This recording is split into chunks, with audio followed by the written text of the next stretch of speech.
Voice of reason. Yes. Let me ask you something. Okay. Let's say that we had a friend who we used to party with a lot and drink with a lot, and he was a lot of fun. Yeah. But then he passed away, Oh. and we felt that it wasn't the same partying without him. Mm-hmm. So would you at that point think it's appropriate to dig him up and Weekend of Bernie's style take his body and put the cadaver in a living room and like put a beer in his hand and just try to pretend like we're going he's to still some really like he's still there with us? Would you do that? Would you find that appropriate? I would have to decline that offer. Yeah, me too. All right, so this is essentially what's being done here to Pantera. Oh. Okay. You don't know the story of what's going on here, do you? I do not. Okay. Let me fill everybody in here. By the way, if you're new to joining us, welcome to Roll with the Troll. Hey, welcome. Roll with the Troll. Roll with the Troll. So I'm here with the voice of reason, my lovely co-host. Hello. All right. Normally on this channel, we talk about like Halloween movies and we talk about just a lot of Cobra Kai and the Rocky films and Creed and shit like that. But today we're gonna deviate a little bit. Okay, we're gonna talk about what's going on with Pantera, because even if you don't know what's going on with Pantera, I think you'll find this interesting. Mm-hmm. All right, my background real quick. 10 seconds of my background, then we'll dive into why this is interesting and weird.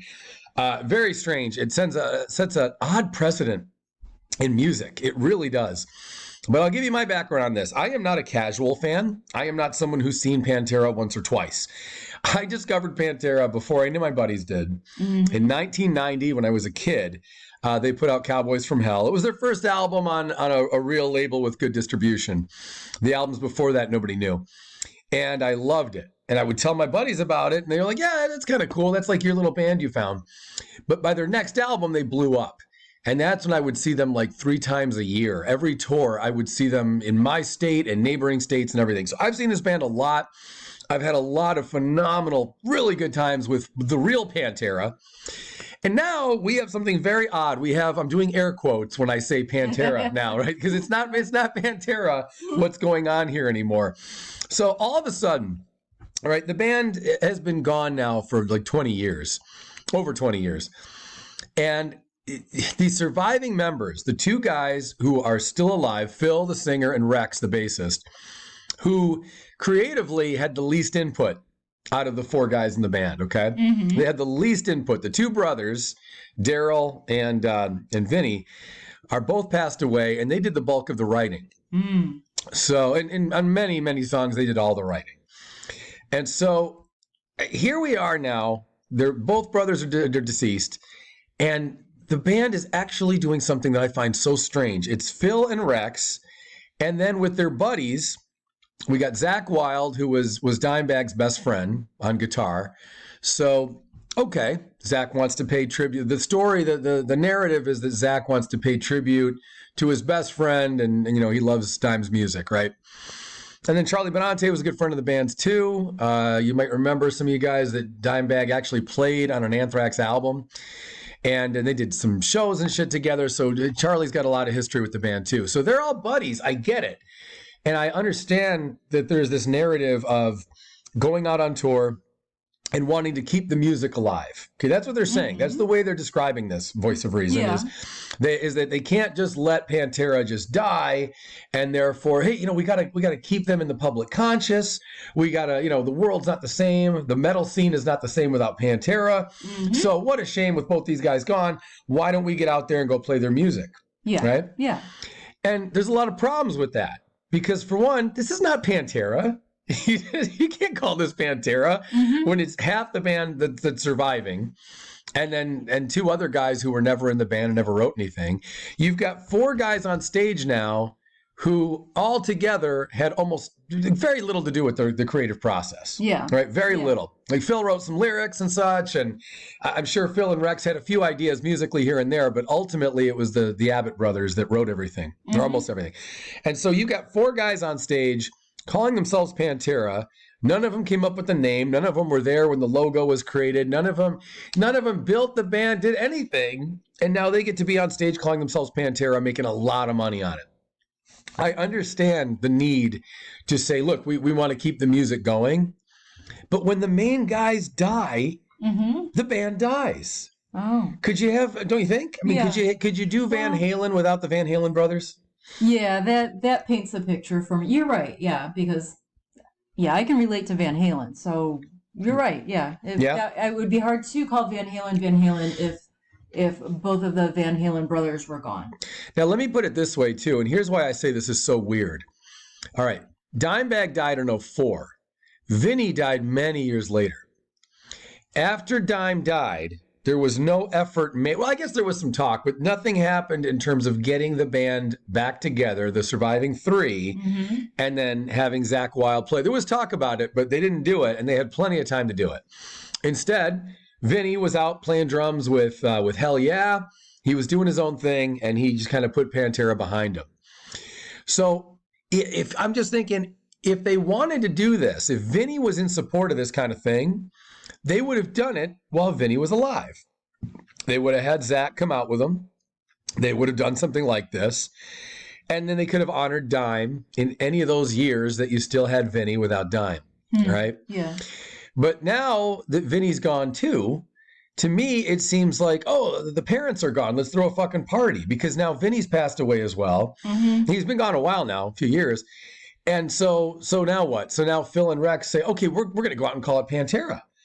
And what's so odd to me is that Zakk and Charlie are on board with this. Like, honestly, I'm not surprised by Charlie. He's always been such a greedy, Anthrax in general is very greedy and opportunistic. They've always kind of pulled shenanigans like this, just like in the beginning with Metallica, at the beginning of the Big Four. They wanted to kind of ride Metallica's coattails a little bit. I feel like this is riding Pantera's coattails a bit. Charlie doesn't surprise me. Zakk does. Because Zakk has never seemed like a greedy guy. He's always seemed like he has a lot of heart. Which kind of makes me think, guys, in a way, Zakk is probably doing this for the right reasons. Charlie's probably doing it for cash. And I don't know what to think about Rex and Phil. I mean, this was their band too. They put a lot of blood, sweat, and tears into it. But again, this wasn't happening when Vinny was alive. Vinny wanted nothing to do with Phil. I don't see how you can say this is honoring Vinny and Dimebag when they were at odds with Phil. Vinny didn't want to be in the same room as Phil. How can it be? Does it sound like they're honoring them? Like the current lineup here is honoring them by going out on tour with a guy they didn't like? Yeah, it's a good question. You know what I mean? Yeah. Like I'm surprised that Zakk is doing this because he, to my understanding, it was pretty public that the Dimebag and Vinny did not like Phil at all after what happened. Phil ruined the band. He broke up the Beatles. And, and then they, that was it. I mean, again, if Vinny wanted to be in the same room as Phil, he could have done this long ago. He had lots of opportunity to go out with Zakk. Zakk said he would do this anytime and go out on a big reunion tour. And it's funny to call this reunion. The reunion's between Rex and Phil. Yeah. Nobody else is reunioning. Oh. Yeah, that is weird to call it a reunion. It's another of the weird, there's so many weird things about this. Yeah. It's calling it that, and it's the fact that they're pretending like this is so like, oh, well, you can't have the world without Pantera. We got to put Pantera. Okay, well, eventually it's going to end, right? And Pantera hasn't played a show in over 20 years. So what do you mean? Like we can't have, they're saying things like, the metal scene needs Pantera. And, there's kids who've never seen the band before. So now they get to go see them. No, they don't. This isn't real Pantera. You could make that same argument about every band ever. If all it takes is grabbing other musicians and getting on stage and just doing a cover, a bunch of Pantera covers. If that's the case, look, guys, in case you don't know, Phil, with I think Superjoint Ritual, right, has gone out with Rex, and they've played Pantera songs before. They've done that before since the brothers have passed. Why didn't we call that Pantera? I mean, if all it takes is Phil and Rex and two other strangers to get out there and play Pantera songs, why not call any incarnation of that Pantera? It's not fucking Pantera. This is so silly. And I'll tell you, again, the Van Halen couldn't do this. And if anyone knows Savatage, the band Savatage also had two brothers, one of whom died really young at age 30 after about 6 albums or so with Savatage. And so I think, with that band it was a little bit different because the other brother carried it on. John Oliva carried on that band for a few more years without his deceased brother.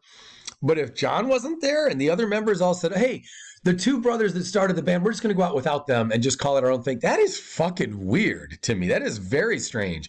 This, to me, is a first.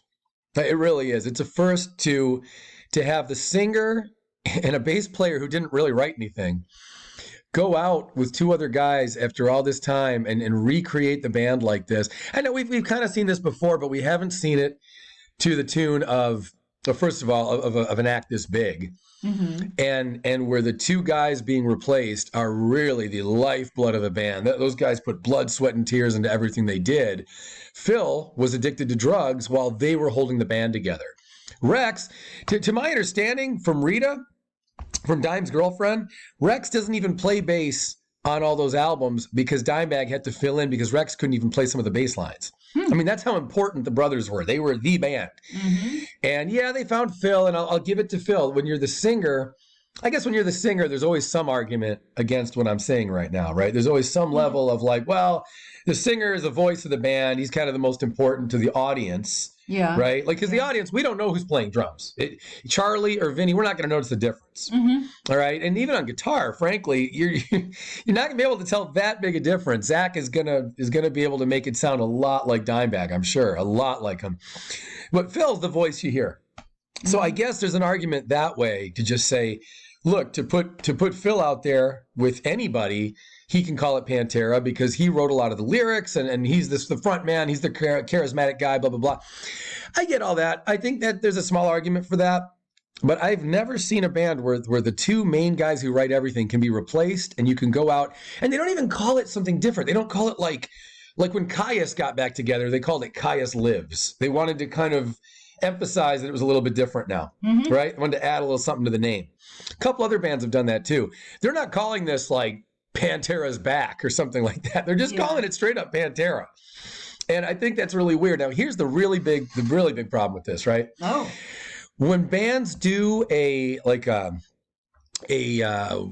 tribute tour like this, and they say, oh, we're just going to go out and just have some memories. And, we're just going to kind of, go out there with the fans real quick and just say our goodbyes. Mm-hmm. Yeah, that always leads to the fans go, this is fucking great. Mm-hmm. This sounds awesome. They sound as good as the old lineup.